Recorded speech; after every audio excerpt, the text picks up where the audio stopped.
কোনো অবস্থাতেই আওয়ামী লীগকে ক্ষমা করতে রাজি নন বলে জানিয়ে দিয়েছেন ইসলামী আন্দোলন বাংলাদেশ আমির মুফতি সৈয়দ মোহাম্মদ রেজাউল করিম। শুক্রবার বিকেলে জামালপুর শহরের ফৌজদারি মোড় চত্বরে দলটির জামালপুর জেলা শাখা আয়োজিত গণসমাবেশে প্রধান অতিথির ভাষণে এই ঘোষণা দেন তিনি।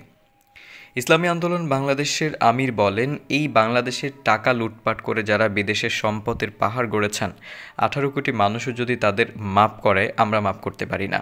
আমরা পরিষ্কার বলেছি, জালেমদেরকে আমরা সুযোগ দেব না, মাপ করে দেব না। ইসলাম এটা শেখায় নাই।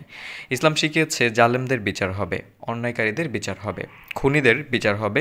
যদি তা না হয় আবারও সন্ত্রাসীরা আমাদের দেশে ভর করবে। মুফতি রেজাউল করিম বলেন, হাজারেরও উপর মানুষ হত্যা করা হয়েছে এই আন্দোলনে। আমাদের মা বোনের ঘরের ভেতর পর্যন্ত নিরাপদ ছিল না। যারা এমন নারকীয় কাণ্ড ঘটিয়েছে তাদেরকে মাপ করব, তা হতে পারে না। তাদের যথাযথ বিচার করতে হবে। ইসলামী আন্দোলনের জেলা কমিটির সভাপতি ডাক্তার ইউনুস আলীর সভাপতিত্বে গণসমাবেশে আরও বক্তব্য রাখেন সিনিয়র সহ সভাপতি মোস্তফা কামাল, সাধারণ সম্পাদক সুলতান মাহমুদ সিরাজি।